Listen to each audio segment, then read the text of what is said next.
G'day legends, I hope you're all fantastic. On today's video, I want to show you the gear that I take with me on tour with Ragdoll. We recently got back from a short East Coast tour and I did a tour vlog about that. It is linked in the video description if you want to check it out.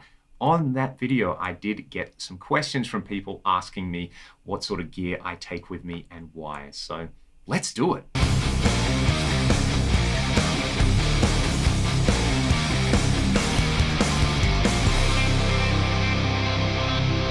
Thing number one is obviously a guitar. I play guitar in the band, so I better take a guitar with me. In this stock standard but very well-traveled PRS hard case, I have got one of my PRS guitars. For this tour, I took my PRS Custom 24 in whale blue. It's actually the first PRS I ever owned, and I've done a few very small modifications to this. I've put a Seymour Duncan Custom 5 humbucker in the bridge position. I love the way that sounds. It's got a PRS McCarty neck pickup in it as well for no other reason than I had this pickup kicking around. When I changed the pickups in my McCarty, I put it in this and it worked pretty nicely. This one has the McCarty style electronics. You got the push-pull tone control on there, three-way switch, master volume. PRS locking tuners make everything really, really easy in case I break a string on tour, but for these shows, I just used one set of strings. I love how easy this guitar is to play and how versatile it is. We were doing very long sets where, a couple of times I need like a single coil neck pickup style sound or something like that. It's not all just giant filth chunk the whole time. It is most of the time, but sometimes you need those sensitive sounds on there. I've stuffed some foam underneath the springs on there and behind the dead string length just to cut down any extra vibrations for those tight parts when you want absolute silence. And other than that, this guitar just plays magnificently. It stays in tune. I've had it for a long time and just kind of great to revisit an old friend out there. In terms of what else is in my case, normally I stuff it with all my dirty clothes, but I won't show you those. A couple of important things though. I have this strap that my dad actually had made for him years and years ago, and I've been using it basically forever. It's really, really comfortable, nice and wide.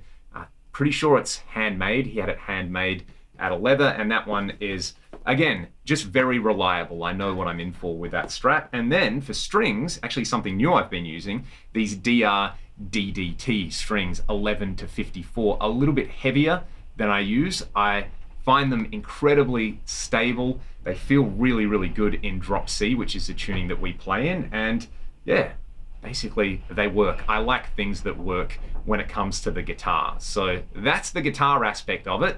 I got to give a shout out to my buddy Mike, who actually let me borrow his Fender Jim Root Telly as a backup at one of the shows. I didn't end up needing the guitar, but it is that little bit of extra peace of mind, especially for the first show in a tour, that maybe you got a dead string, or maybe you just overdo it and break a string first song in the set. So having a backup is always nice, but with this guitar, it's kind of never let me down. So I'm really happy with that. Next, I've got this NUX soft bag, and inside it, I have my Fractal Audio FM3 with an EV2 expression pedal on there. These are actually mounted on a Temple Audio pedal board, which I really, really like. So, stock standard FM3, stock standard EV2. I have done a breakdown of the main preset that I use. I actually make multiple presets for multiple situations when I go out on the road, because sometimes you play through a PA that is mono, so I have a mono patch. Sometimes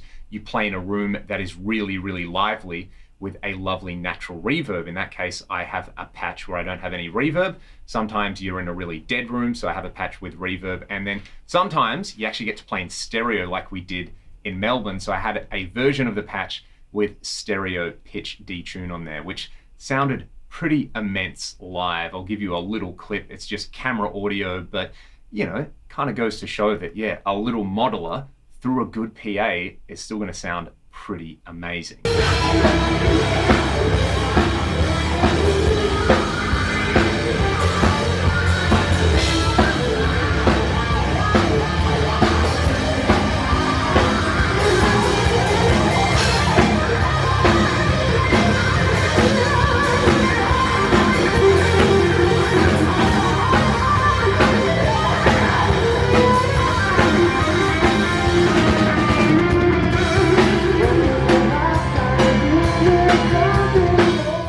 I will link the video breaking down my main preset there in the video description. I've got some of these new Boss cables. Boss were kind enough to send me some of these to check out, so I have been using those. And then in terms of picks, I use the, what size is it again? So these are the 1.35 millimeter Dunlop Tortex Jazz 3s. These are my favorite picks. I'm very comfortable with them, and I know I'm generally going to have a good time when I use these live. You can kind of see the theme here is comfort and making the most out of any situation, because I'm not at home, I'm not in my studio, I haven't had a whole night's sleep, I don't have my favorite studio monitors. I just have to make things as easy as possible for myself and for my bandmates. So let's talk about what we use for monitoring. So for most gigs, we're still using this little rack, a Behringer XR18 and a Sennheiser G4 transmitter. Now, for this tour, I actually took the transmitter out and put it in with our merch. It was safer than it sounds, I promise. We just didn't need to mix ourselves or our own ears at these gigs. I sent out spec sheets to the sound guys in advance and basically communicated with them, and they were happy to do our in-ears, and they were confident it was going to sound pretty good, and it did sound really, really good. So shout out to all the sound guys on the tour. So that's what we were using for the transmitter. And then, where did I put that other very important box? It's right here. I've got this kind of little soft box which has our actual receivers in it and our in-ears. This is a great little utility box made by Enki. In here, I've just got the Shure SE215s, totally stock. Nothing special about these. I think Ryan and Cam are using Ultimate ears, but yeah, I just found the right size that fits in my ear, and they sit in there snugly. There's a relatively good fit on there. I do get a little bit of ambient sound, which I don't mind. And then the little packs on there as well are very handy. So the way we run this is Ryan and I have a receiver each, and we actually receive the same stereo mix. You know, a lot of people out there like to have their own custom in-ears mix, but I find it actually kind of works better as a band if you're mostly hearing all the same things. And I like to hear his voice in my ears. You know, he's a phenomenal singer, and it's really, really enjoyable to hear him at all times. And generally I ask for some kick drum, some guitar, some bass, some of Ryan's vocal in my ears. And then if there's a possibility to have a room mic and some room ambience, I find that makes a big difference, because you can actually hear the crowd. And if somebody comes up and speaks to you, you can hear their voice rather than just seeing their lips move and not seeing anything at all. So it's a very straightforward little system in there. We don't mix our own ears for those kind of gigs. And I generally find that even the most inexperienced in-house sound technician is going to do a better job of mixing in-ears and monitors than I would mixing my own ears. It's also a lot less stressful that way. It's one less thing for us as a band to do. And we also make sure that the sound guy puts out a full mix through the monitors, mostly for the people in the front row, and for us if our in-ears happen to fall out. So those people in the front row can actually hear what's going on. You know, if you're in a room where maybe the PA speakers kind of are projected out over the stage and you're not using amps on stage, then those people will just be hearing drums and maybe some echo behind them. So that also plays into it. Finally, for me, a backpack. I can carry this on the plane with me, so I never have to worry about losing my luggage if something doesn't come through checked baggage. I can fit what I like to call N+1 nights worth of clothing. You know, if we're going away for 4 nights, I will pack 5 sets of socks, undies, and t-shirts. I can generally get away with the same pair of jeans. I know it's kind of a little bit grungy, but after all, it is a rock and roll tour. A few other things that I take with me. This one is really, really handy for me on the plane. I'm about 186 centimeters, so 6'1", 6'2"-ish. Plane seats are never fun for me. They're always so uncomfortable, so I get quite sore. So this little trigger ball, I can kind of put it, you know, in my shoulder and lean on that on the plane, or put it under the arches of my feet when we get back to the hotel. Just basically do some kind of basic stretching and some massaging, and it made a massive difference. A little thing like this, you know, can make the difference between being generally just uncomfortable the whole time and actually getting some relief. I also take my camera with me to record all the antics. This is a Canon EOS M 50, exactly the same camera that I'm filming this video on. This one just has the kit lens on it. So I've got two of the same camera, and I've been trying to do more of these dual angle shots here in the studio, but also means that I can leave my main camera set up and I can take this one out with me. A few other things that are very essential to, being a functional human being when you travel. A good toothbrush, because, hey, taking care of your teeth and your mouth is very important. I have eczema, so I'm a very itchy person, and I make sure I take some QV skin lotion and basically some medicated stuff so that I don't get breakouts. It's not glamorous or sexy at all, but these are the things that keep me comfortable and functioning. My wife actually made me a bunch of these Simpsons themed masks, which were really handy on the plane. You can fit a filter into them.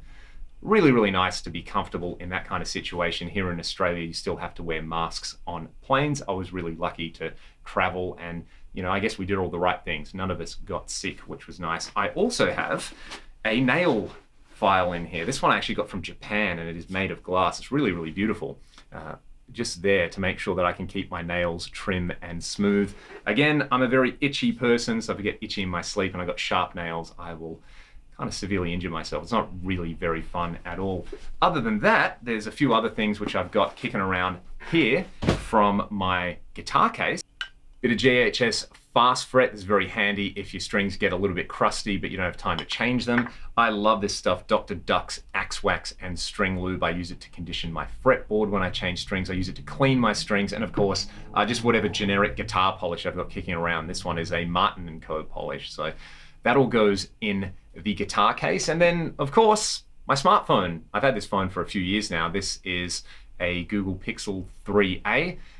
It's called a phone, but really I mostly use it to use the internet and to message my wife and message all my other friends and just kind of retain some sense of sanity and normality when I'm out there. The battery life on this one is particularly good, so it can kind of get by with a single charge for a whole day, which I really, really like, and lets me take photos of, cute animals that I might happen to run in and take videos and, capture all those precious memories from when you're on tour, because touring takes up so much time to plan and to execute, but then it all just feels like it's over so quickly, and it's only in like the weeks and months afterwards that I feel like I can really appreciate it. You just kind of get sucked into this space and time vortex, and you have to be prepared, and you have to prepare yourself to try and be as comfortable as possible, even though you may not get a chance to get much sleep, or in my case, basically didn't get a chance to try any awesome coffee while I was away. So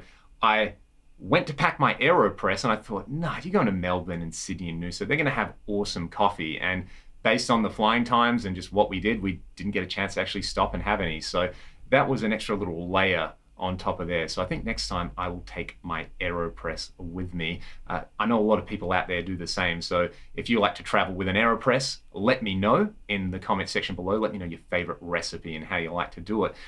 Other than that, this is what I take with me. I try to keep it fairly minimal.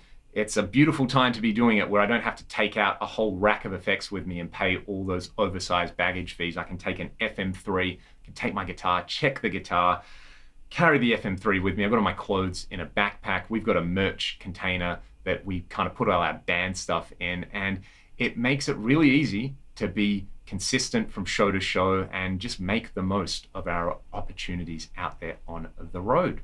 So there you go. Let me know your thoughts in the comments. If you've got any other questions, feel free to ask a question in the comments, or come over to the Discord, which is linked in the video description, and have a chat about it. I'll leave you all with a little bit more footage now from Potato Cam Mark II. Have a great day, and I'll see you next time.